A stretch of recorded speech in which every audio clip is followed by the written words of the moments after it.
Alhamdulillahi Rabbil Alamin.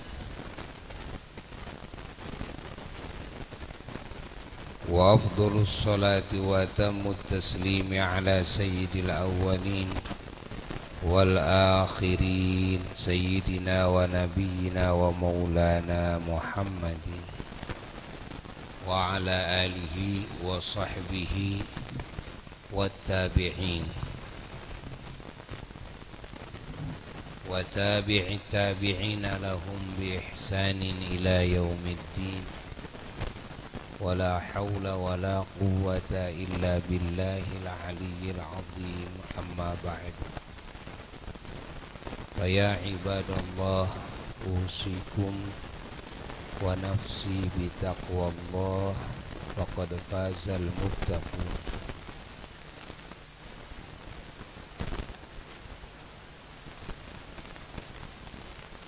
Hadirin hadirat para jamaah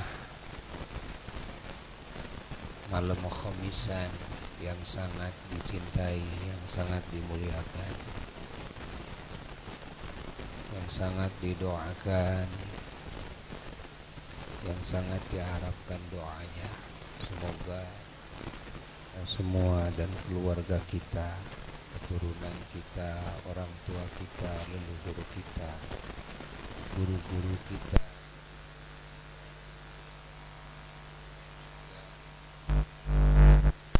orang-orang yang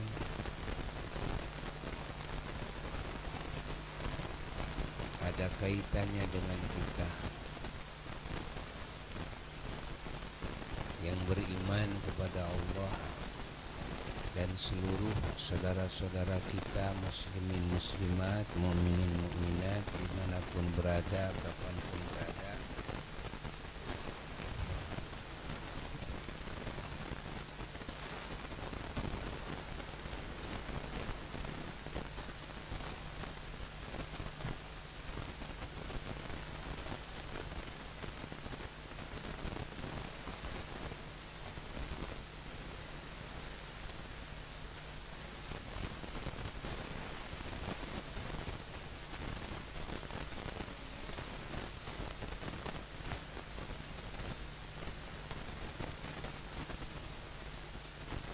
Semuanya semoga oleh Allah digolongkan kepada golongan ahli keselamatan.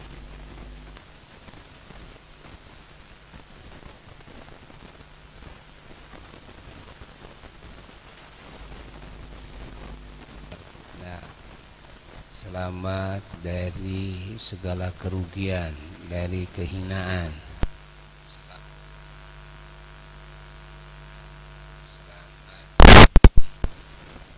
segala penyakit yang zahir, yang batin. Selamat dari godaan syaitan, selamat dari kejelekan hawa nafsu, selamat dari tipuan dunia, selamat dari kejahatan makhluk, baik bangsa syaitan, bangsa jin, bangsa manusia, dan binatang, dan juga apapun makhluk Allah. Dan diselamatkan dari jelek-jeleknya takdir, diselamatkan dari api nerakanya Allah, diselamatkan dari murkanya Allah, diselamatkan dari bencana pada hari kiamat, diselamatkan dari fitnah dan siksa kubur, diselamatkan dari segala kejelekan, dari segala yang tidak kita inginkan, baik di dunia maupun di alam barzakh maupun di akhirat kelak.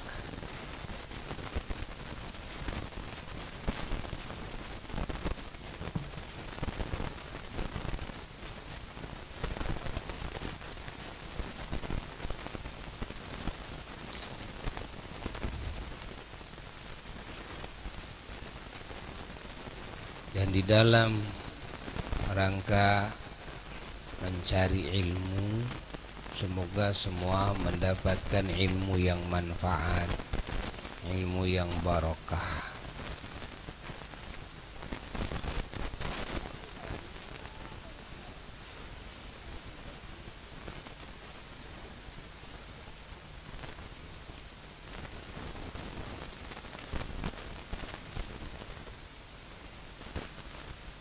Para jamaah sekalian, kita sekarang ada di masa proses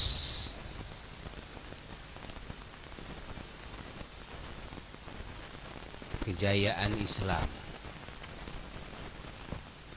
insya Allah.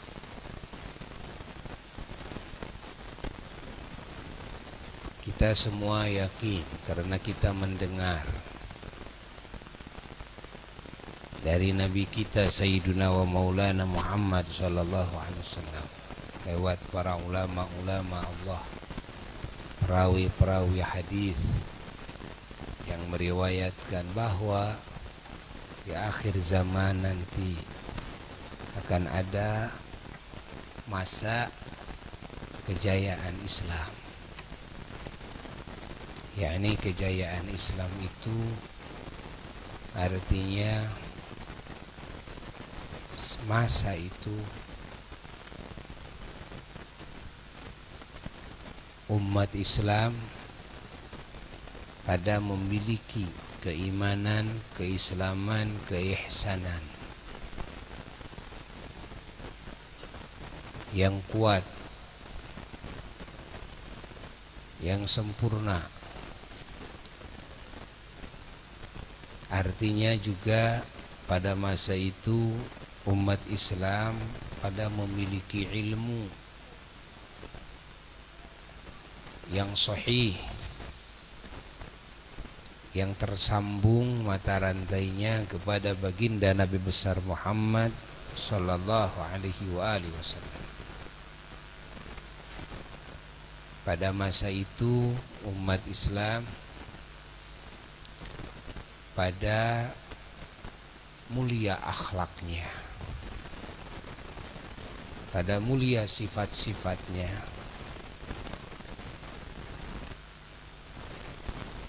Mana kejayaan Islam pula pada masa itu umat Islam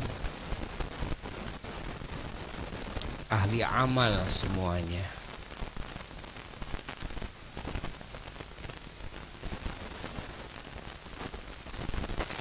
Amalan-amalan di dalam keislaman akan memenuhi bumi ini, baik amalan-amalan yang fardu maupun amalan-amalan yang sunnah. Itu makna kejayaan Islam.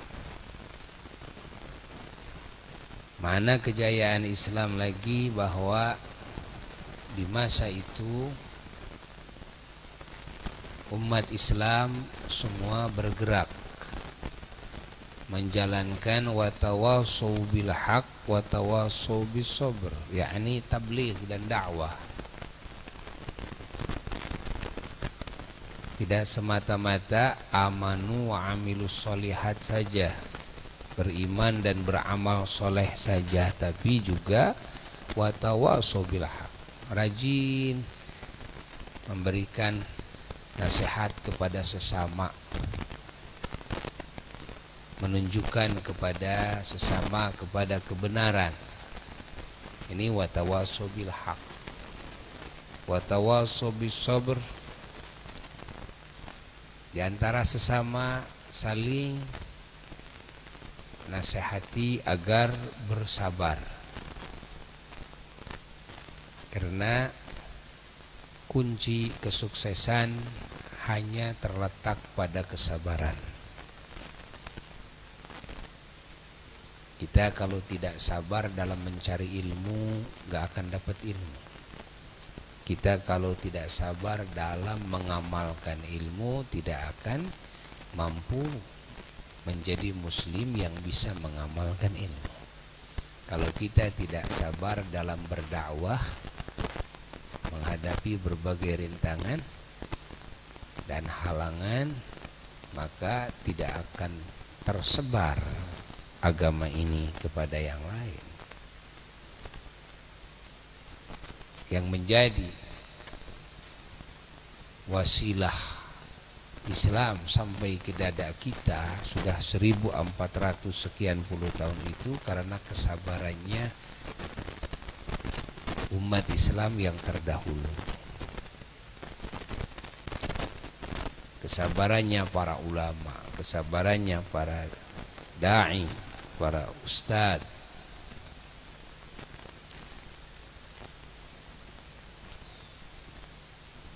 Maka arti kejayaan Islam, umat Islam nanti akan ada masanya semuanya bergerak. Di samping imannya sempurna, keilmuannya juga memenuhi dadanya, dan juga ahli amal, mengamalkan ilmunya, dan juga semuanya bergerak dalam dakwah semampunya masing-masing, semampunya masing-masing. Makna kejayaan Islam di antaranya, maknanya lagi adalah bahwa saat itu pemahaman-pemahaman umat Islam semuanya ada di dalam wilayah pemahaman-pemahaman dan akidah-akidah Ahlus Sunnah wal Jamaah. Akidah-akidah dan pemahaman-pemahaman, pemikiran-pemikiran yang di luar Ahlus Sunnah wal Jamaah akan terkikis habis, akan habis. Yang sekarang banyak yang bertengkar bahkan sampai berperang. Gara-gara apa? Gara-gara mempertahankan pemahaman yang dianggap oleh dirinya ini yang benar, dan yang tidak sama dengan pemahaman saya adalah salah. Lebih dari salah adalah syirik, musyrik, kufur, murtad, halal darahnya, sampai ke sana tuh. Ini yang terjadi, sehingga yang membunuh membaca la ilaha illallah, yang dibunuh juga sama membaca la ilaha illallah. Yang membunuh membaca Muhammadur Rasulullah, yang dibunuh juga sama membaca Muhammadur Rasulullah. Yang membunuh membaca Allahu Akbar, yang dibunuh membaca Allahu Akbar. Yang membunuh tukang sholat, yang dibunuh juga tukang sholat. Ahlul Qiblah. Ini terjadi sekarang.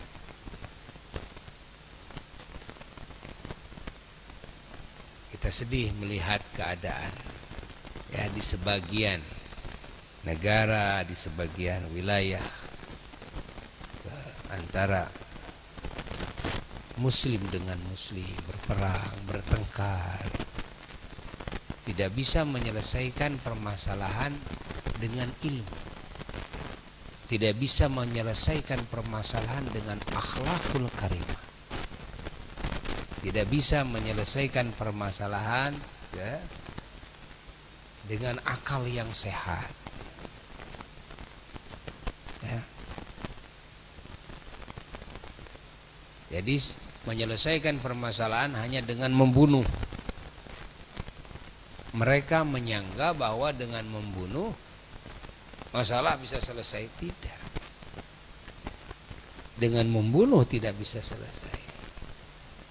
Dengan bertengkar tidak bisa selesai. Permasalahan itu bisa selesai adalah dengan ilmu yang sahih, akal yang sehat, akhlak yang mulia, dengan niat yang mulia.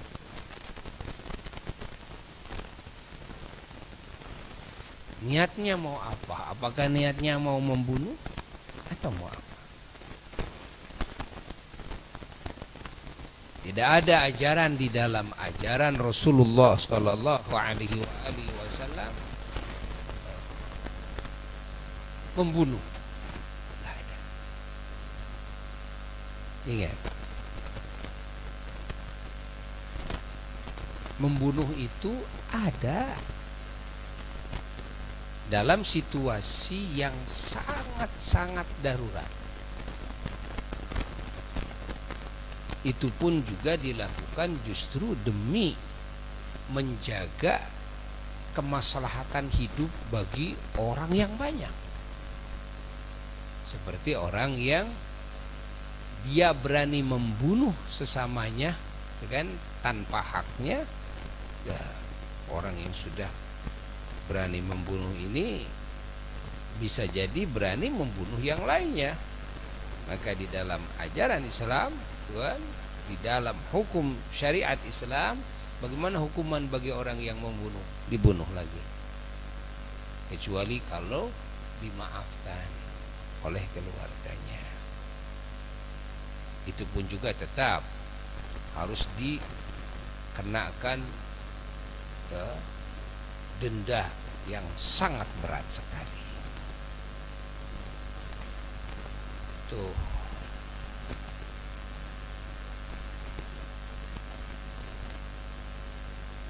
Pahami.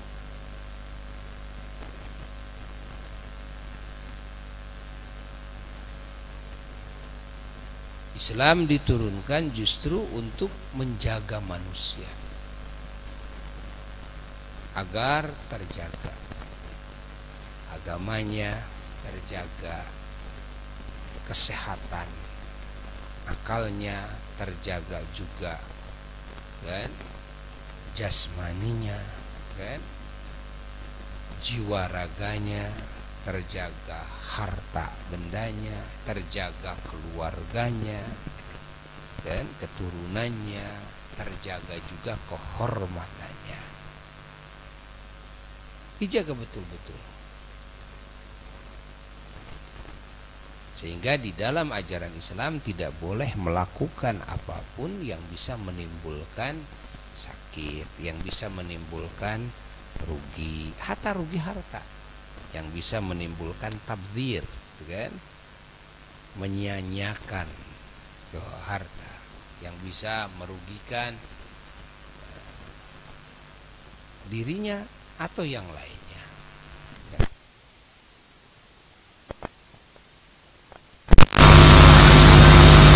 Apalagi menghilangkan akal, apalagi sampai membunuh. Makanya menghilangkan akal dengan cara apapun itu dosa besar, baik dengan minum arak maupun dengan narkoba maupun dengan apapun, karena Islam diturunkan oleh jangan sampai akalnya rusak, sadnya rusak, jangan sampai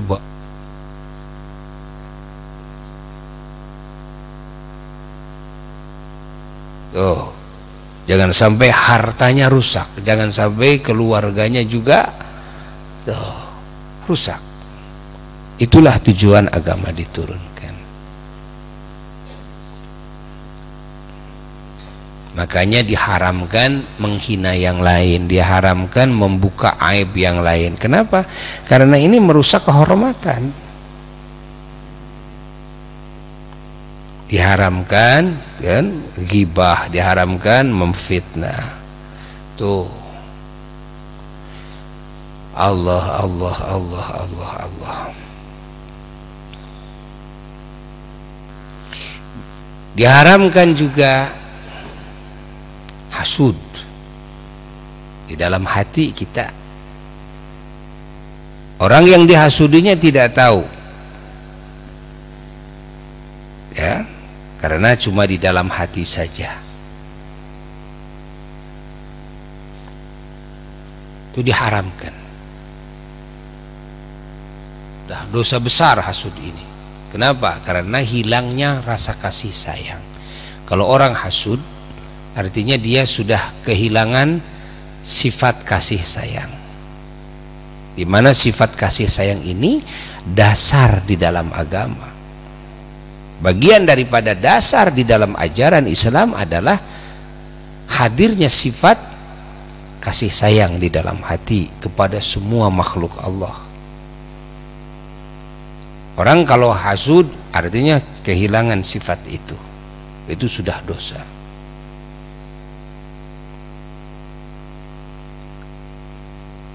Apa saja sifat yang muncul di dalam hati yang sifat tersebut menghapus sifat kasih sayang, itu hukumnya dosa besar. Agama diturunkan, Rasulullah Shallallahu Alaihi Wasallam diutus, wa ma arsalnaka illa rahmatan lil alamin. Semuanya diturunkan, agama ini tidak ada lain kecuali kasih sayang. Diutus Rasul tidak ada lain kecuali dasarnya rahmatan. Pribadi sayang itu bukan hanya kepada keluarganya dan keturunannya saja, bukan hanya kepada harta bendanya saja, tapi juga kepada semua makhluk Allah. Ingat, wa ma arsalnaka illa rahmatan lil alamin. Maka semua sifat, ingat, yang menghapus sifat kasih sayang dengan alasan agama, dengan alasan Quran, alasan hadis, itu semuanya tetap adalah kejahatan, ya, yang besar, merupakan dosa yang besar ketika menghapus sifat sayang di dalam hati. Ingat, dakwah dijalankan karena sayang, agar manusia ini tidak menjadi ahli neraka. Bahkan di dunianya agama diturunkan justru untuk supaya manusia ini terjaga kehormatannya, terjaga jiwa raganya, terjaga kesehatan akalnya, terjaga harta bendanya, terjaga keturunannya. Kalau semua manusia mengikuti kepada ajaran Islam dengan sebenar-benarnya, maka terjaga zahirnya dan batinnya, dan terjaga di dunia dan di akhiratnya. Allah, Allah, Allah. Maka tidak ada anugerah yang paling besar seperti anugerah mendapatkan Islam ini. Nikmat Islam, nikmat iman merupakan anugerah yang paling besar. Allah, Allah, Allah, Allah, Allah.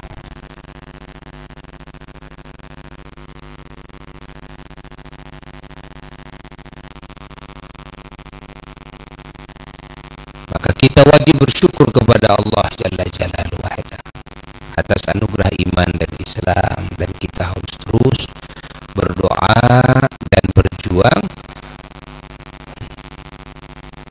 meminta terus kepada Allah agar disempurnakan iman kita dan Islam kita sampai kepada derajat ihsan dan sampai kepada kesempurnaan dalam ihsan.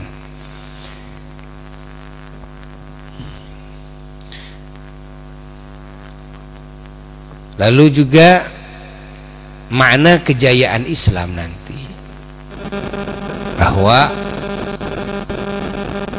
di saat itu, di masa itu, umat Islam akan menyatu rasanya, rasa persaudaraannya, di mana sekarang masih ada sekatan. Kalau sudah beda keluarga, rasa persaudaraannya sudah mulai pudar, ya. Sehingga timbul ada pemikiran, nggak usah mikirin yang lain, udah kita ajalah dan keluarga kita, yang lain mau makan mau tidak, mau hidup mau mati, sebodoh, kan? Oh itu kan beda RT dengan kita, oh itu beda RW, oh itu beda kelurahan, oh itu beda kecamatan, oh itu beda kabupaten, itu beda provinsi, itu beda negara. Oh itu beda suku dengan kita, ya. Oh itu beda organisasi dengan kita. Oh itu beda partai politiknya dengan kita. Nah, pemikiran seperti ini yang mengkotak-kotakan perasaan di dalam jiwa ini, justru inilah ya yang menjadi sebab kehancuran, yang menjadi sebab manusia sulit mendapatkan kesuksesan yang sempurna selama di dalam hati masih terbentuk penyekat, di mana Allah Subhanahu wa taala menjelaskan, mengingatkan kepada kita, innamal mu'minuna ikhwah, innamal mu'minuna ikhwah. Ini dalam Quran. Tiada lain, semua yang beriman semua saudara. Namanya yang beriman, laki perempuan yang namanya yang beriman, tua muda, bayi yang namanya yang beriman, manusia, bangsa jin, pokoknya semua yang namanya yang beriman ikhwah saudara. Hatta dari sisi makom keimanan dengan para malaikat saja ikhwah saudara. Ingat, jadi ada sisi persaudaraan, ya. Dengan malaikat saja ikhwah. Oleh sebab itu Rasulullah SAW ketika beliau ya, menyebutkan nabi-nabi yang lain, sering kali beliau menyebutkan akhi, itu kan, saudaraku, ya, saudaraku, ya, menyebut rasul-rasul yang lain saudaraku. Ya. Dari sisi apa? Dari sisi keimanan, karena maqamul iman ini, keimanan ini menjadikan siapapun yang ada di dalam maqam keimanan yang sahih, maka mereka ada dalam maqam ukhuwah yang hakikiyah, yang abadiyah. Persaudaraan yang hakiki adalah persaudaraan yang diikat hanya dengan iman. Ingat, itulah yang hakiki dan abadi. Setiap persaudaraan yang diikat dengan iman abadi sampai nanti bisa berkumpul di surga. Yang tidak diikat dengan keimanan, walaupun sekuat apapun persaudaraannya, tetap suatu saat akan berpisah. Suami dengan istrinya akan berpisah, orang tuanya dengan anaknya akan berpisah, majikan dengan ya, bawahannya, karyawannya akan berpisah. Ingat, sahabat dengan sahabatnya akan berpisah, pacar dengan pacarnya akan berpisah, ya? Pemerintah dengan rakyatnya akan berpisah. Fahami, ketika tidak diikat dengan apa? Dengan iman. Jadi yang menjadikan persaudaraan yang abadi dan hakiki hanyalah iman. Ikatan iman yang sahih. Sehingga kita dengan para malaikat saja saudara.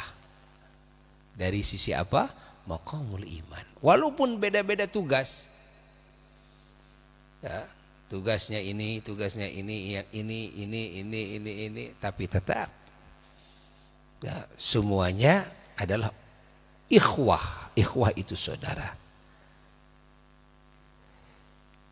Baik dengan para nabinya, para rasulnya alaihissalatu wassalam, maupun dengan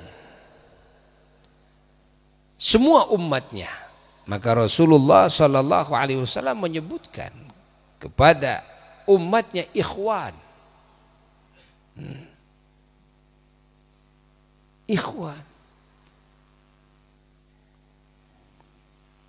Ikhwan itu apa? Saudara.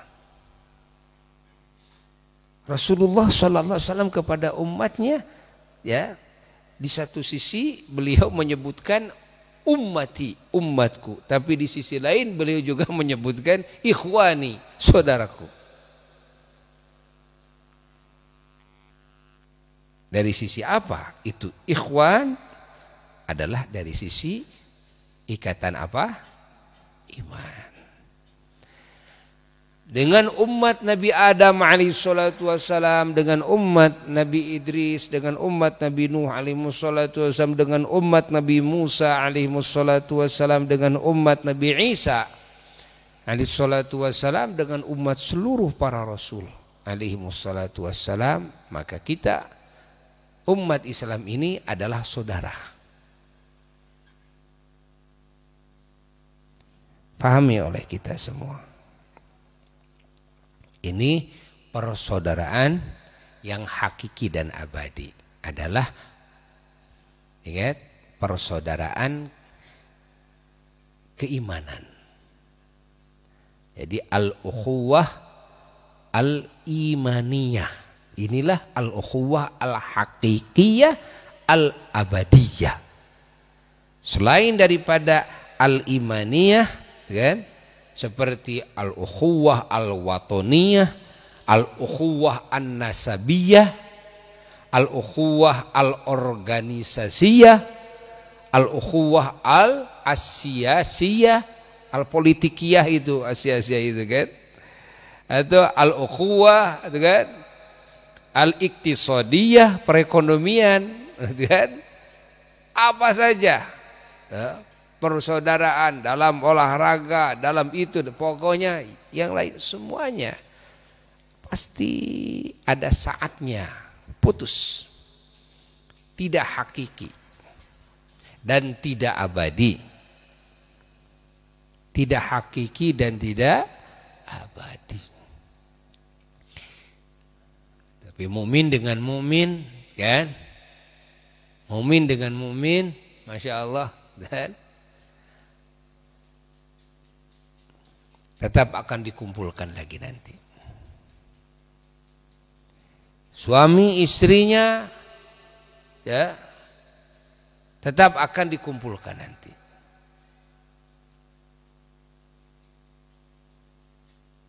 Orang tua dengan anaknya, dengan cucunya akan kumpul lagi nanti. Di alam kubur juga akan kumpul kok. Kita akan bisa bertemu dengan nenek kita, kakek kita, uyut kita, bau kita. Kita akan kumpul dengan para ulama. Ada saatnya kunjungan ziarah, kan? Maka perbanyaklah amal soleh agar kita bisa leluasa, bebas di alam barzakh nanti untuk berziarah kepada siapapun. Dan kita harus sering ya berbuat ihsan kepada semua mukminin mukminat, terutama kepada para leluhur kita, kepada para ulama, para aulia, para anbiya, para mursalin alaihimussalatu wassalam, agar kita dikasih kebebasan untuk bisa bertemu dan berkumpul dengan beliau-beliau. Makanya sungguh mahal ajaran leluhur kita para ulama ahli sunnah wal jamaah yang mengajarkan kepada umat, kepada murid-muridnya agar rajin ila arwahi, ya kan? Rajin ziarah. Ini adalah wasilah untuk perkumpulan nanti, pertemuan nanti. Ya, di samping itu juga ini jadi wasilah tumbuhnya rasa cinta dan rasa sayang ya, di dalam hati para kekasih Allah, sehingga beliau-beliau kekasih Allah mau mendoakan dan mau memberikan syafaat pertolongan kepada kita.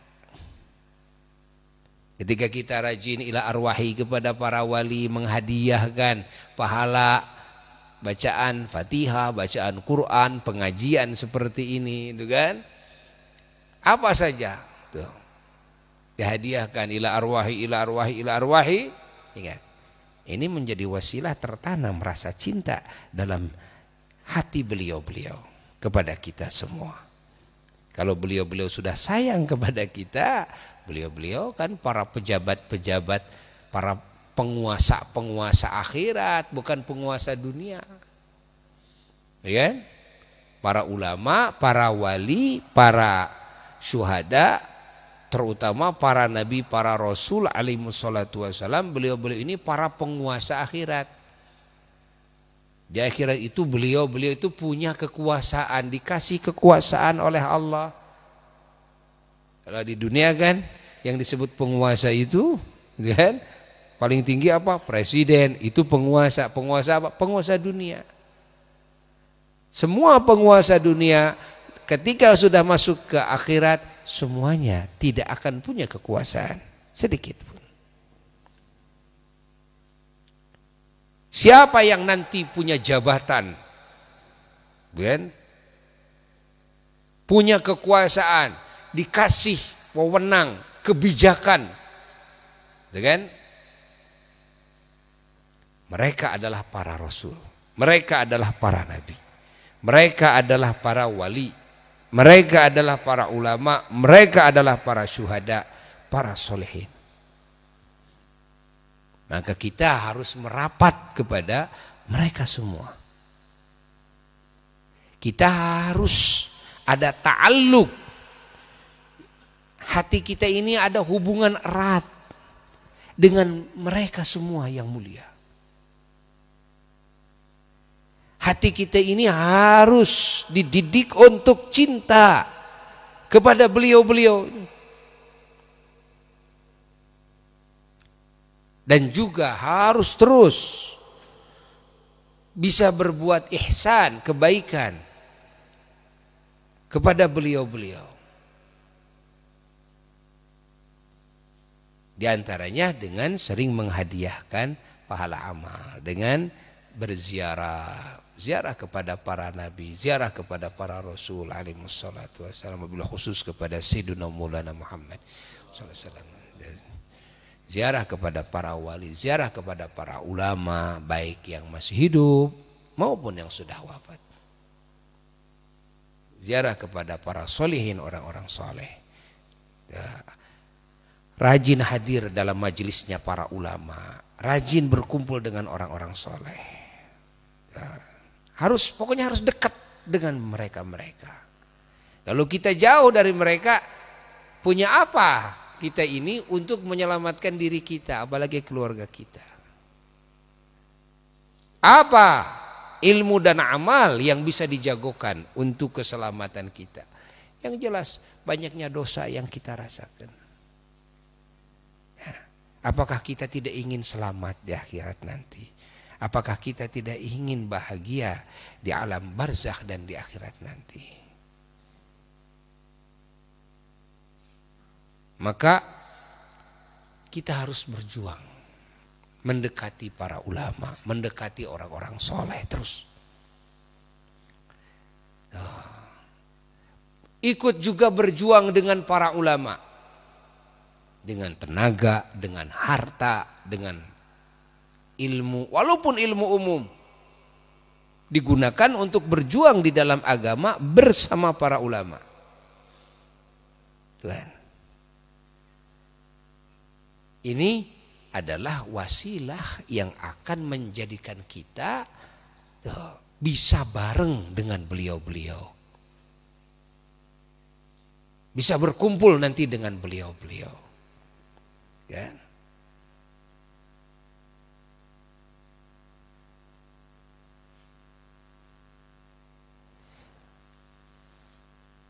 Rumah kita, kalaupun kita masuk surga dengan rumahnya para ulama, para aulia, tentu tidak akan sama. Kalaupun kita masuk surga, taman kita tidak akan sama.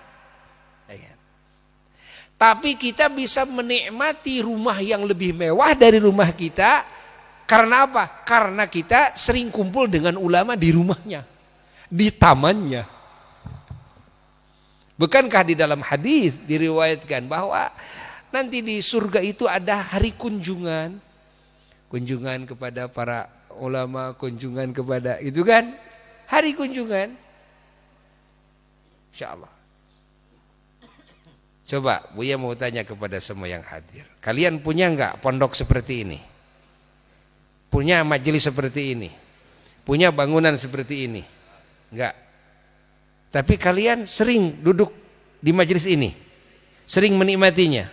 Padahal enggak punya. Enggak apa-apa, enggak punya juga. Yang penting sering pakai. Ya enggak? Benar enggak? Itu kan?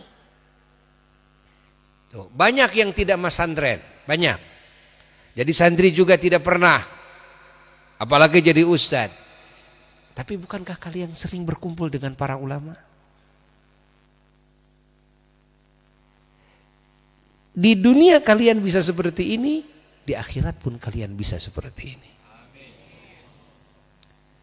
Di alam kubur pun kalian bisa seperti ini. Paham ya?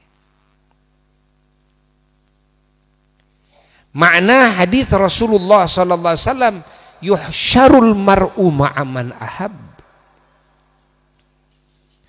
Akan dikumpulkan manusia beserta siapa yang ia cintainya itu. Dari dunia sampai kubur, sampai bangkit dari kubur. Terus sampai surga.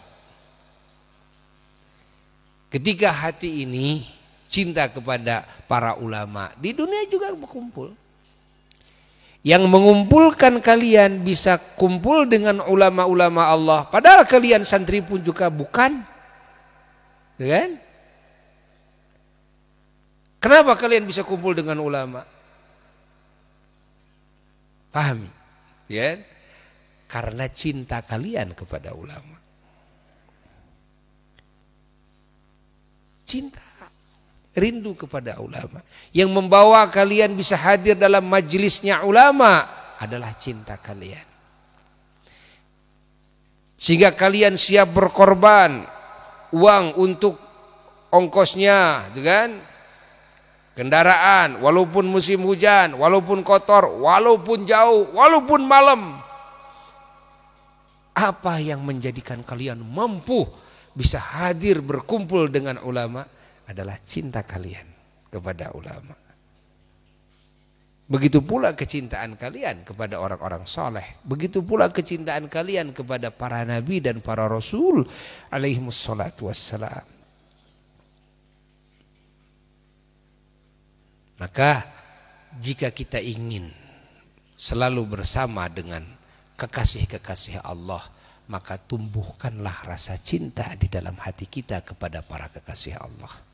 Jika keluarga kita, anak-anak kita, keturunan kita, murid-murid kita, bangsa kita, rakyat kita ingin supaya mereka selalu bersama dengan para kekasih Allah dari dunia sampai alam kubur, sampai akhirat, sampai surga, maka ajarkanlah, tanamkanlah rasa cinta di dalam hati mereka kepada para kekasih Allah.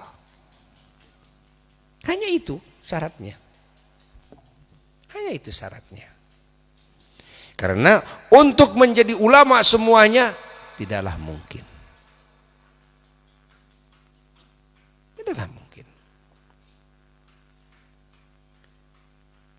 Allah tidak menjadikan manusia semua jadi rasul, semua jadi nabi. Padahal Allah Maha Kuasa. Begitulah kehendak Allah. Begitu pula Allah Ta'ala tidak menjadikan manusia semua jadi wali, semua jadi ulama. Lah, semua jadi orang-orang saleh lah. Ada yang jadi bajingannya. Namun yang bajingan ini kok bisa kan duduk di istananya ulama di surga. Kan? Ini si bajingan tengik ini. Kok bisa berkumpul di istananya, di tamannya. Dan para nabi, para wali, para ulama. Kok bisa? Kan? Apa modalnya? Oh, karena dia punya cinta kepada ulama. Karena dia punya cinta kepada para nabi, para rasul alaihissalatu wassalam. Janji Allah. Janji Allah. Makanya pelajaran pertama, jika ingin menyelamatkan diri kita, keluarga, anak-anak, gitu kan, murid-murid, masyarakat, umat, bangsa. Pelajaran pertama adalah tanamkan hub, tanamkan rasa cinta. Kan? Pertama kepada Allah, kedua kepada baginda Nabi besar Muhammad Sallallahu Alaihi Wasallam, ketiga kepada para kekasih Allah, yaitu para wali, para jelas para nabi, para malaikat, para wali, para ulama, para syuhada, para solehin, sampai kepada semua mukminin mukminat, muslimin muslimat. Harus ditanamkan, ya? Bukan kepada Mickey Mouse cintanya yang paling dulu ditanamkan, kan? Ingat, bukan kepada film itu film ini lah, tapi tanamkan dulu kepada Allah cintanya. Tanamkan cintanya kepada baginda Nabi besar Muhammad. Sering disebut-sebut tentang kebaikan Allah, kan? Tentang kekuasaan Allah. Sering disebut-sebut. Sering disebut tentang keistimewaan, keagungan, mukjizatnya, itu kan? Kemuliaan akhlaknya. Baginda Nabi besar Muhammad Sallallahu Alaihi Wasallam, ketinggian derajatnya. Lalu juga bagaimana para nabi, para rasul alaihi salatu wasallam, bagaimana para sahabat Nabi, bagaimana para wali, para ulama, para syuhada, para salihin, bagaimana mukminin mukminat. Karena mukminin mukminat serendah-rendahnya mereka itu orang-orang yang punya kemuliaan dari Allah. Serendah-rendahnya orang yang beriman itu mereka orang-orang yang punya anugerah yang besar dari Allah. Ingat. Maka seburuk-buruknya orang yang beriman, tetap suatu saat dia akan menjadi ahli surga. Sebaik-baiknya orang yang tidak beriman, tetap dia akan kekal menjadi penghuni neraka. Na'udzubillah min dzalik, tsumma na'udzubillah. Itu sebaik-baiknya orang yang tidak beriman. Faham tidak? Maka kita wajib mensyukuri iman ini, dan kita harus terus menjaga iman ini, mempertebal iman ini, ya, menyempurnakan iman ini, meningkatkan kadar martabat, kan, derajat iman ini. Ini kewajiban kita semuanya. Allah, Allah, Allah, Allah, Allah, Allah, Allah, Allah. Lalu apa arti dari kejayaan Islam nanti? Ya, maknanya lagi diantaranya adalah bahwa nanti di masa itu semua muslimin umat Islam akan siap mengorbankan segalanya. Harta, benda, tenaga, pikiran, hatta nyawa sekalipun akan siap mereka korbankan demi agamanya. Yang mana di zaman kita sekarang ini masih banyak yang mengkikirkan, kan, demi agamanya, mengkikirkan tenaga, mengkikirkan, gitu kan, kekuasaan, mengkikirkan apa saja yang Allah titipkan kepada mereka, padahal bisa dipakai membantu, kan, kemajuan agama, li'i'la'i kalimatillah, meninggikan kalimat Allah, namun dia kikirkan. Inilah masa kita, masa dalam kekikiran. Tapi nanti akan sampai kepada masa semua umat Islam akan siap berkorban segalanya. Ya. Dan kita sekarang ada di masa proses. Ya, ada di masa proses. Mudah-mudahan sampai kepada masa kejayaan Islam. Ya. Allah, Allah, waktunya tidak akan lama, sebentar lagi. Ya. Allah, Allah, Allah, akan bermunculan para ulama-ulama Allah, akan bermunculan para wali-wali Allah, gitu kan? Sekarang alhamdulillah sudah terus bermunculan para ulama di mana-mana. Ulama-ulama ahli sunnah wal jamaah, baik yang masyayikhnya, yang bukan habaib maupun yang dari kalangan habaibnya. Masya Allah, di berbagai negara muncul sekarang gerak menyuarakan kebenaran secara ilmiah dengan akhlakul karimah, pemikiran-pemikiran yang keluar dari ahli sunnah wal jamaah, gitu kan? Yang mengatasnamakan Quran, mengatasnamakan, gitu kan? Paham-paham terorisme, paham-paham semuanya akan dihabisi, kan? Paham-paham yang mengakibatkan umat ini bermusuhan, umat ini berperang, semuanya, gitu kan? Akan dikikis habis pemahaman itu dengan pemahaman-pemahaman ahlu sunnah wal jamaah, dengan bangkitnya para ulama. Alhamdulillah, sekarang para ulama ahli thariqah muncul, ya, bergerak, para ulama ahli tasawuf bergerak, ya. Alhamdulillah, para ulama ahli hadis, para ulama ahli tafsir, para ulama ahli fikih bergerak semuanya. Kita wajib bersyukur. Semakin banyak sekarang majelis-majelis ta'lim, semakin banyak pesantren-pesantren, ya. Kita wajib bersyukur. Ingat. Makanya kita jangan sampai kebablasan juga, ya, rasa takut kita dengan corona. Jangan sampai kebablasan juga ini, ya. PSBB-nya sudah dicabut, masjidnya masih sepi, pengajian masih sepi, itu kan? Hati-hati. Apalagi kalau memang, kan? Kalau memang ini kita tidak tahu dan kita juga tidak, ya, sampai suudzon ke sana, tapi andai kata bahwa kejadian corona ini adalah, kan, upaya umpamanya, kan, ada upaya di balik ini supaya umat Islam yang mana mereka sudah khawatir dengan bangkitnya umat Islam, tuh, dengan Masya Allah, ya, semakin menjadinya majelis-majelis taklim, dakwah-dakwah keislaman di mana-mana, kan, berjamaah di mana-mana, yang masuk Islam, Masya Allah tabarakallah, di negara-negara yang non muslim yang sangat kuat, malah sekarang rame berbondong-bondong masuk Islam. Kita lihat di Inggris, hatta para pejabat-pejabat negaranya masuk Islam. Kita sekarang lihat di Amerika, tuh, berbondong-bondong masuk Islam. Kita lihat di Cina malah yang komunis itu berbondong-bondong masuk Islam. Kita lihat di Jerman, di Prancis, ya, di Itali.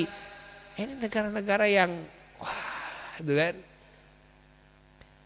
Masya Allah. Tentu akan ada pihak-pihak yang ketakutan, khawatir ini, dan dunia ini dikuasai oleh umat Islam.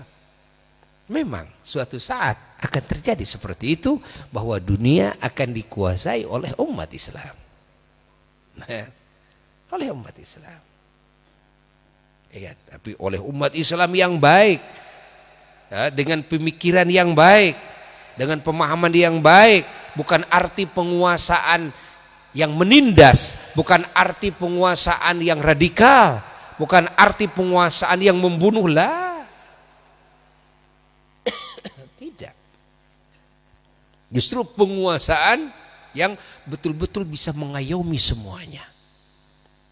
Di saat kejayaan Islam terjadi, adakah di saat itu orang-orang kafir? Ada, biasa.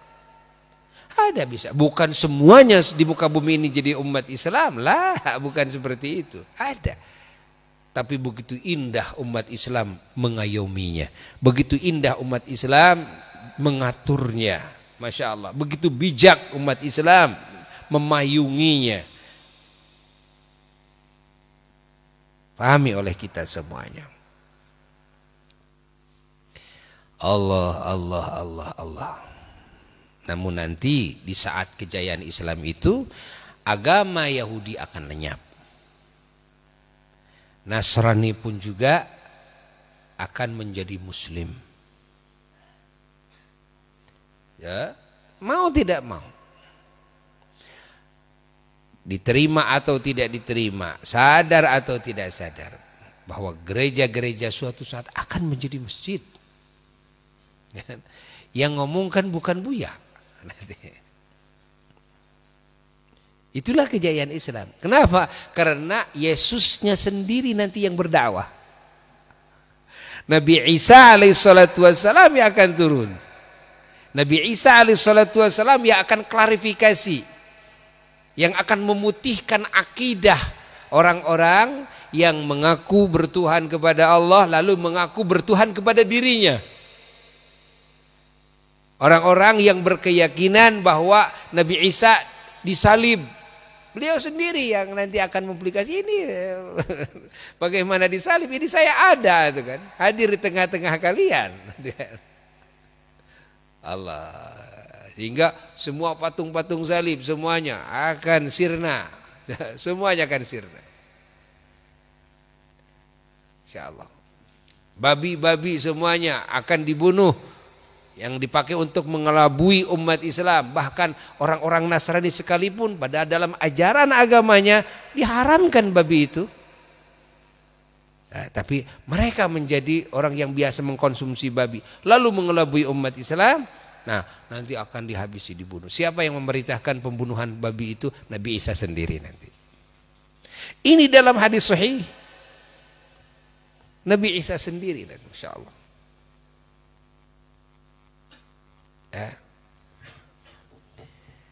Allah, Allah, Allah, Allah, Allah. Ini kabar gembira, ya, yang sudah dekat masanya ke masa kita semuanya.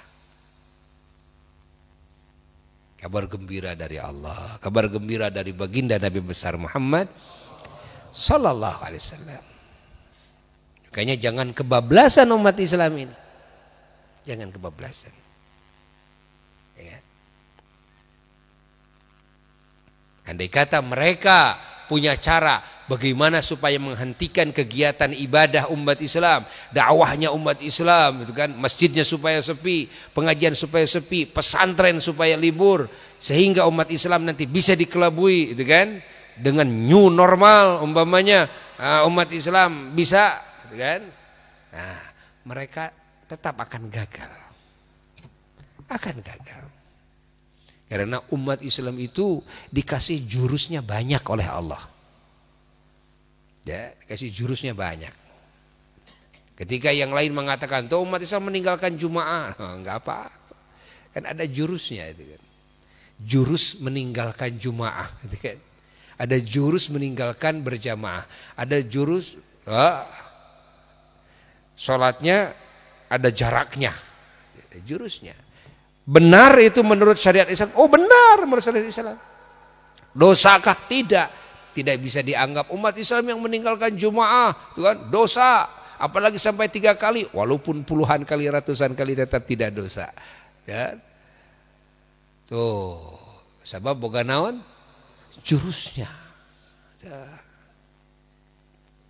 Makanya dengan alasan apapun, apakah kejadian corona ini memang murni, itu kan? Tidak ada niat-niat jahat dari orang-orang yang mau berbuat jahat, ataukah ada niat tetap bagi umat Islam selama menjalankan agamanya dengan benar tidak akan terpengaruh oleh itu. Ya, dia akan terpengaruh. Ya, apalagi bagi Indonesia. Pemerintahnya Muslim, kan? Pemerintahnya Muslim. Tentu pemerintahnya juga akan tetap memberikan peluang, kan? Membuka pintu ketika sudah masuk ke new normal. Dan kita sekarang sudah masuk ke era new normal. Maka cepat-cepat Cepat-cepat, kompakan lagi masjid, kompakan lagi majelis taklim. Pasar aja sudah berdesakan kok. Pasar aja berdesakan. Coba lihat di pasar, bener nggak? Di pasar berdesakan, di mall berdesakan, gitu kan? Antri masuknya satu-satu, ya masuknya satu-satu, tapi di dalam ya biasa berdesakan. Iya nggak? Hah? Di mobil berdesakan, bener nggak? Ada juga lihat di mobil suka jok ini kosong, ini tetap nggak bisa, rugi nanti, ya kan? Adanya nggak bisa jalan, nggak bisa jalan. Nah, tuh, apalagi nanti pesawat, kalau pesawat lebih rugi lagi tuh. Nah, sekarang di tempat-tempat hiburan, di tempat-tempat apa namanya wisata sudah berdesakan. Namun tetap kita saling dorong agar umat Islam menjalankan protokol kesehatan dan tetap harus dijalankan. Apa protokol kesehatan? Banyak wudu. Bukan cuma cuci tangan doang umat Islam itu. Ya, jadi Buya saling mengingatkan ya kepada yang lain, kalau mengingatkan protokol kesehatan secara Islam, jangan hanya bilang harus banyak cuci tangan. Lah, saya berbicara atas nama agama, tapi kan bagi umat Islam adalah banyak apa? Banyak wudu. Ya, ini protokol kesehatan. Sering mandi. Mau ngaji mandi, kan? Mau sholat mandi, nah, sering mandi, itu sehat. Alhamdulillah, masya Allah. Untuk meningkatkan imun tubuh sudah ada dalam ajaran Nabi, kan? Minum apa? Minum madu. Tuh. Minum madu. Didawamkan minum madu, tuh, insya Allah. Allah Allah Allah Allah Allah Allah Allah Allah Allah Allah. Harus banyak olahraga. Ya. Umat Islam itu suruh banyak sholat saja sudah olahraga luar biasa tuh. Ya. Buya itu nggak suka. Buya bilang sama murid-murid Buya, sama jamaah Buya itu nggak suka kalau jamaah Buya itu mengkhususkan olahraga yang memang tidak ada kesunahannya di dalam Islam, kan? Di dalam agama, yang hanya sekedar olahraga semata-mata, apalagi olahraganya yang memang kadang-kadang bisa bahaya juga, kena jantung dan sebagainya. Buya itu tidak suka. Buya itu diajarkan oleh guru-guru Buya, oleh apa olahraga bagi umat Islam itu seyogyanya yang betul-betul bisa menghasilkan manfaat yang banyak. Apa? Perbanyak sholat. Ayo olahraga yang benar sholatnya, kan? Lalu apa lagi, kan? Olahraga umat Islam macul. Hah? Ayo rajin ngepel. Walaupun sudah jadi kiai, jadi ustadz, rajin ngepel. Sapu-sapu tuh di rumah, diserambi rumah. Apalagi kalau punya majelis pesantren, ayo coba cuci pakaian. Nah, ini apa? Olahraga. Nah, pakai nyangkul. Ya. Ayo bikin pertanian. Apa itu bukan olahraga? Manfaat tidak? Menghasilkan tidak? Menghasilkan. Lalu belajar ilmu bela diri, silat. Kalau cuma muter-muter kok, muter-muter bola kan ya bisa itu olahraga, tapi kadang-kadang ini lebih berbahaya juga, apalagi yang punya jantung dan sebagainya. Tapi kalau belajar silat, ilmu bela diri, kan? Manfaat enggak? Manfaat untuk bela diri kita, untuk bela diri keluarga, untuk bela masyarakat, untuk bela negara, untuk bela agama. Kenapa tidak dijalankan itu? Renang, gitu kan? Harus bisa renang, nyelam, gitu kan? Main tumbak, main panah, tuh, main tongkat, main golok, main pedang, itu kan?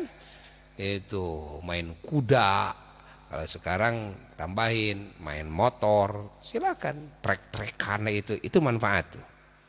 Ya, minimal nanti bisa dipakai jurus langkah 1000 kabur.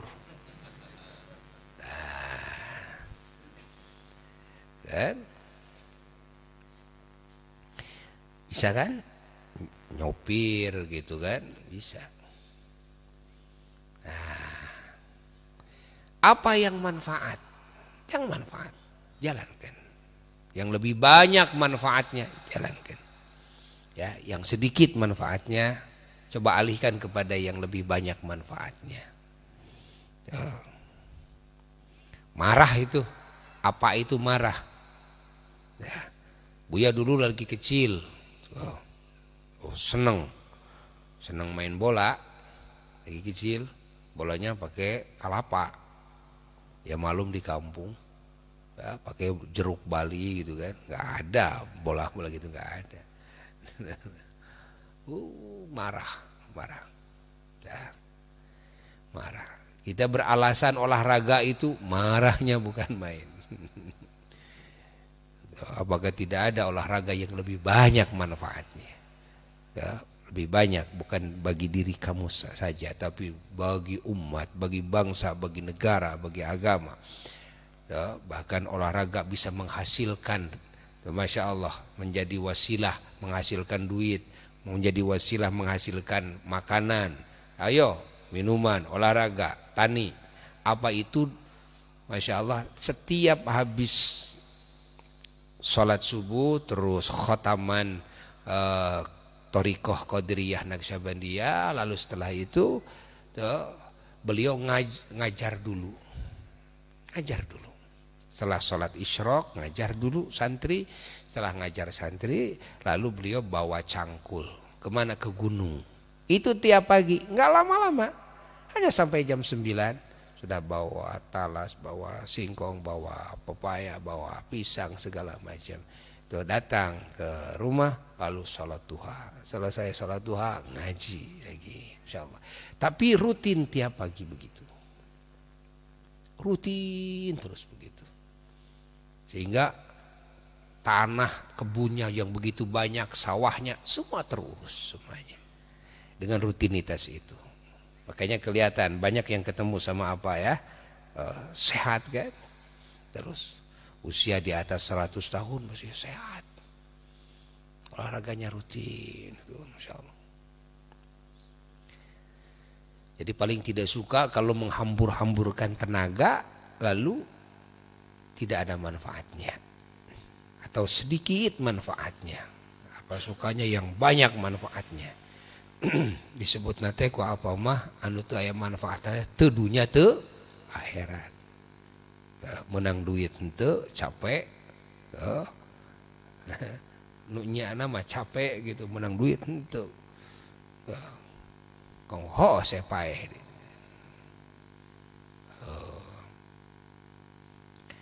Allah Allah Allah Allah Allah Allah Allah Allah Allah Allah Allah Allah. Masya Allah. Allah.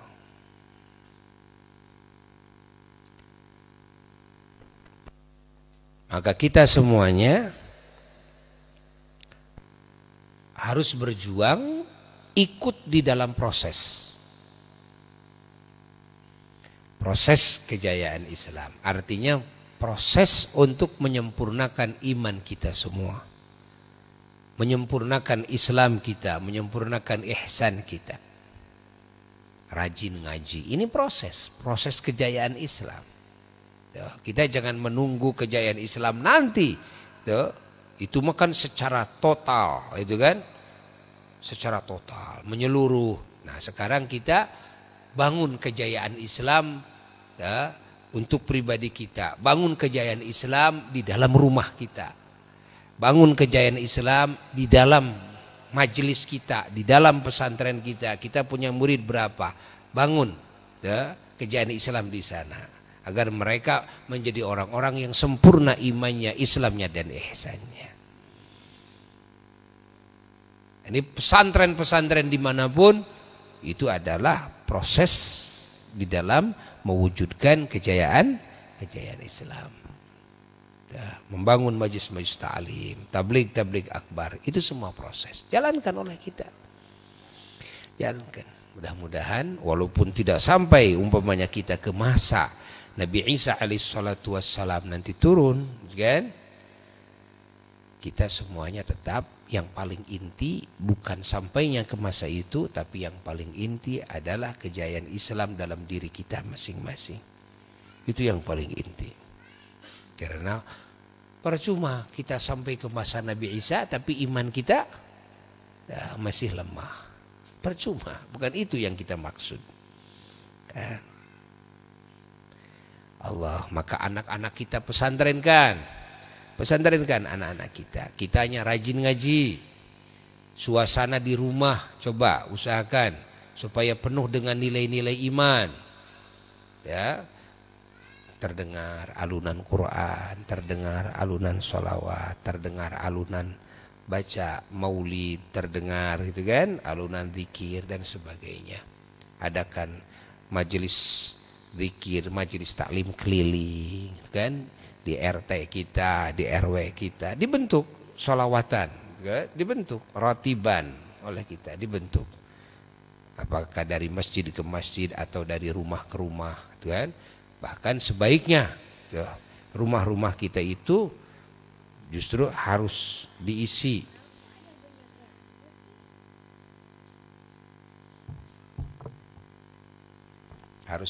dengan sholawatan, dengan majelis-majelis ta'lim. Apa?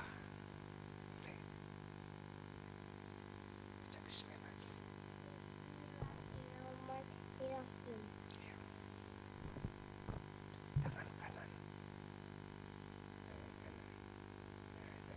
Nah, begitu. Allah. Dan juga ajak keluarga semuanya, ajak teman-teman, sebarkan, ajak semuanya untuk ngaji, hadir secara langsung. Untuk juga mengikuti, menyimak lewat streaming, baik yang live maupun yang siaran tidak langsung. Ya.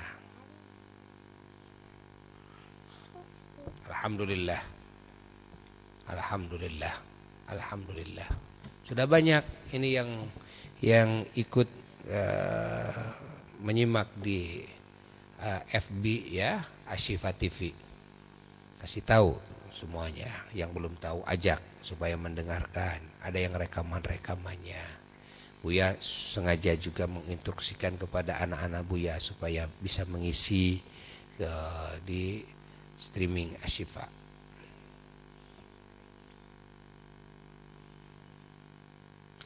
Alhamdulillah, mudah-mudahan manfaat insyaallah. Anak-anak kita yang mondok di sini semoga semua menjadi para ulama Allah, menjadi para aulia Allah. Ya, untuk masuk sekarang ya, untuk masuk sekarang insyaallah bagi anak-anak ya santri yang lama tanggal 5 ya, tanggal 5 Juli insyaallah. Sekaligus pengajian bulanan dibuka mulai tanggal 5 sekarang, 5 Juli yang akan datang. Jadi kita ngaji bulanan biasa.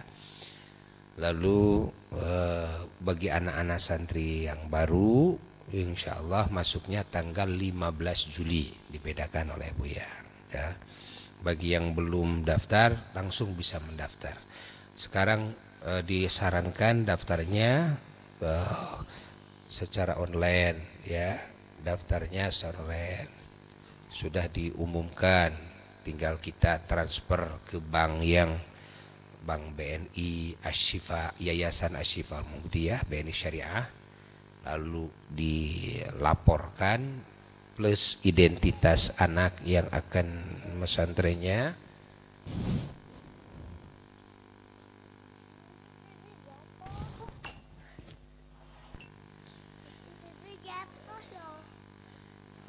Nah, nanti di WA kan ya ke nomor WA yang sudah ditunjuk.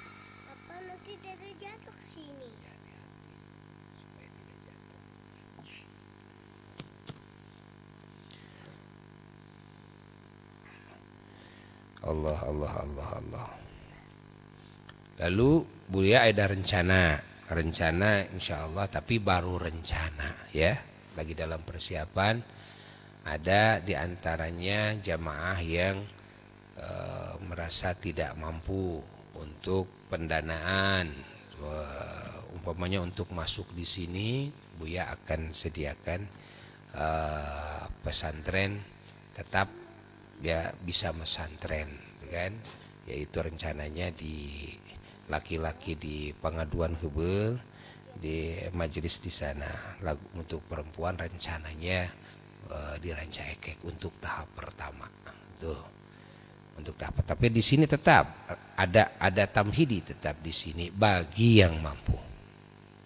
Ya, bagi yang mampu di sini ya di sini. Ya. Andai kata tidak mampu di sini, nanti bisa di luar. Insya Allah disediakan oleh Buya, insya Allah. Ini lagi persiapan. Ya, karena tempatnya tidak begitu luas, kan? Kalau untuk para pengajar sudah siap, tapi fasilitas yang belum siap.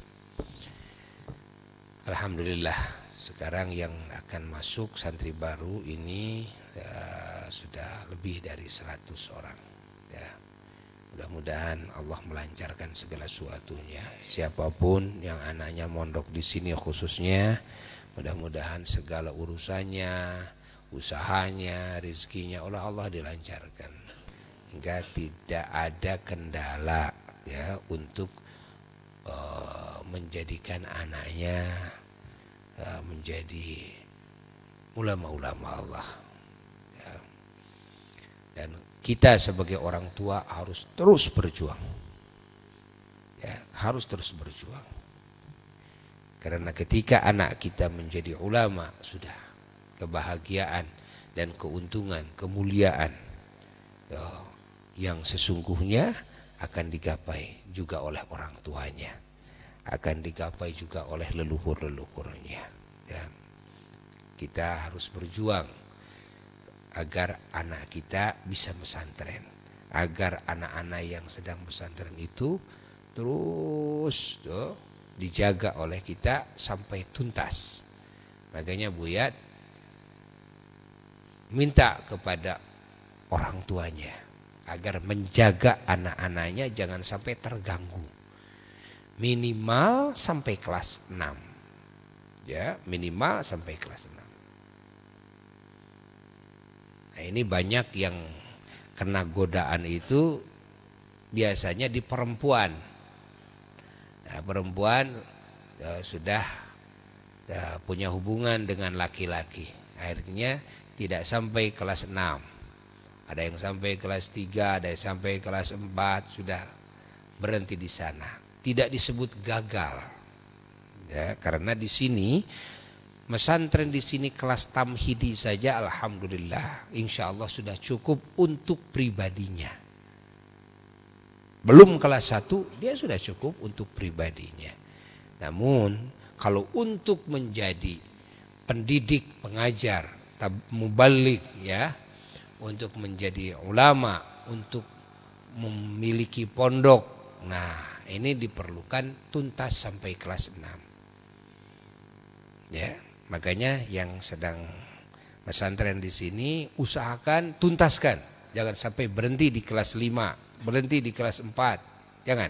Itu kelas 4 itu kalau ibarat padi sudah hijau. Sudah ada padinya, itu kan? Sudah tumbuh, sudah hijau, itu kan? Tinggal menguningkan sampai kelas 6. Di sini kelas 4 sudah mulai masuk madzhabul arba'ah, ya. Balaghah. Lalu dituntaskan terus diperluas di kelas 5 dan di kelas 6 usul fikihnya. Nanti setelah selesai kelas 6 ada kelas 7, 8, 9. Itu akan ada spesialis dan tahfidz. Tahfidz hadis, tahfidz terus qiraat sab'ah, tahfidz Quran. Itu setelah selesai. Jadi keilmuan sudah memadai, ilmu keulamaan, ya kan? Ya tinggal menghafal tahfidzul kutub, menghafal kitab-kitab ulama, itu kan? Ada spesialisnya. Nah, diusahakan malah kalau kelihatan usianya dan tidak ada hajat-hajat yang sangat urgent, tetap dituntaskan lagi. Ya. Insya Allah. Ini banyak kendala-kendala hampir di setiap pesantren, terutama di kalangan perempuan, ketika terganggu oleh laki-laki. Makanya di sini ada syarat di sini. Lihat syarat, ada sanksi. Kalau sampai perempuan di sini atau laki-laki di sini terus ada hubungan pacaran, kan? Maka ini ada sanksi. Ada sanksi peringatan 1 kali, 2 kali, 3 kali terjadi, itu bisa langsung dikeluarkan. Karena ini ya, nanti akan mempengaruhi yang lainnya. Makanya orang tua harus menjaga anaknya jangan sampai terkontaminasi dengan hubungan ya pacaran. Jangan dulu mikirin wanita, mikirin laki-laki, tuntaskan dulu. Ya. Jangan sampai mengotori hati, ya. Jangan mengotori hati. Itu pelajaran itu akan buyar kalau hati ini sudah ya, penuh dengan cinta kepada wanita atau kepada laki-laki, karena sulit. Nanti kalau sudah selesai, sudah tuntas, nah, silakan milih. Ya, kalau tidak bisa milih, datang lagi ke Buya. Buya yang carikan, ya, bisa disetel-setelkan nanti ya, dengan murid Buya lagi, kan? Bisa setelkan, kan? Karena bagusnya memang ada setelannya, bagusnya itu, ya. Apalagi kalau mau berdakwah, mau membuka majelis, ada setelannya. Kalau wanitanya sudah selesai kelas 6. Ya, ini ilmu keulamaan udah dapat. Nanti suaminya harus setelkan. Ini suaminya harus yang memang berilmu juga. Ya, apalagi kalau ditambah berduit lagi. Ya, berilmu berduit. Ya, karena ini akan sulit berkembang. Ya, potensi si wanita ini akan sulit berkembang ketika punya suaminya ya, tidak bisa mendukung, kan, program istrinya ini. Akhirnya punya anak, sudah punya anak yang ngurus anak aja, ya. Padahal di dadanya penuh dengan ilmu. Yang khawatirnya lagi lupa malah ilmunya, kan. Nah, ya jadi usahakan harus dengan setelannya. Tuh, usahakan. Allah. Makanya harus dijaga ya, anak-anak kita jaga. Yang punya anak perempuan, yang punya anak laki-laki jaga. Urusan nanti jodohnya nanti ya ke Buya saja, ngomong saja ke Buya. Anak ini sudah selesai studinya. Nah, sekarang akan mukim, ingin jodohnya, nah, kayak urang ngorehan, insya Allah.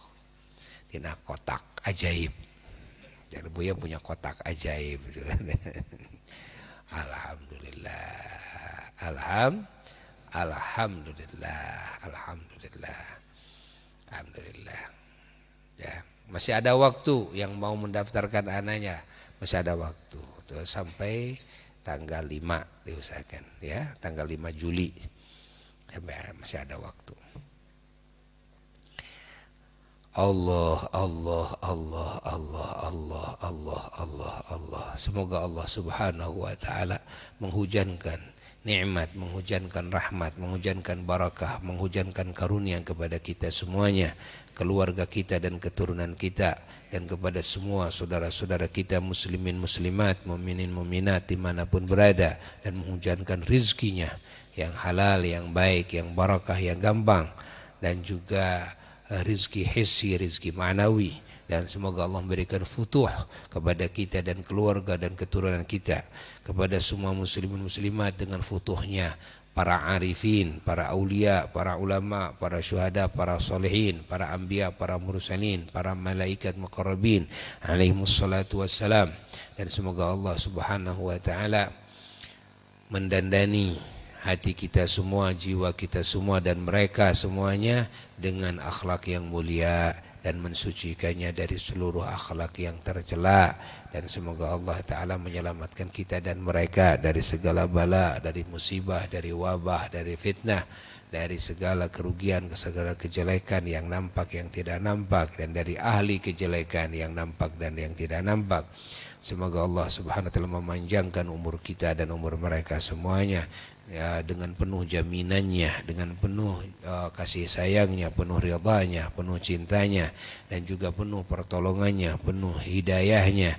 Dan semoga Allah menetapkan iman Islam kita semua dan iman Islam mereka semuanya, dan juga menjaganya dan juga menambah-nambahnya kadar dan martabat derajat iman Islam ihsan kita semuanya. Dan semoga Allah di waktu kita dikembalikan dari dunia ke alam barzah, semoga Allah Subhanahu wa taala memberikan rizki husnul khatimah. Kita semua dalam keadaan sempurna iman Islam dan ihsan kita, dan mendapatkan syafaat dari baginda Nabi besar Muhammad sallallahu alaihi wasallam, berkumpul dengan beliau, bisa dekat dengan beliau dengan penuh ridha dari beliau dan dengan penuh cinta dari beliau, dan juga bisa berkumpul dengan para kekasih Allah, para anbiya, para mursalin alaihimus salatu wassalam, para aulia, ulama, syuhada, salihin radhiyallahu anhum ajma'in, terutama dengan keluarga kita, dengan guru-guru kita, dengan orang tua kita, leluhur kita semuanya, dan keturunan kita semuanya. Wa ila hadratin Nabi sallallahu alaihi wasallam. Syai'ulillahi lahul Fatihah.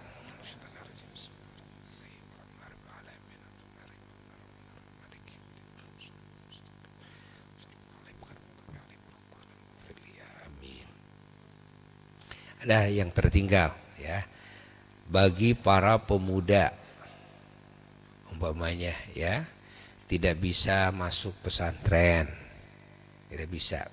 Buya di sini menerima para pemuda yang siap berkhidmah di sini untuk para pemuda, para pemudinya tidak dulu ya, khusus untuk para pemuda yang mau khidmah di sini ya. Khidmah di sini, dan khidmah juga terus di sini ngaji, insyaallah ya. Itu Buya terima ya, kapan saja insyaallah tinggal datang ke sini menghadap ke Buya. Wassalamualaikum warahmatullahi wabarakatuh. Rabbana anfa'na bima 'allamtana, rabbi 'allimna alladhi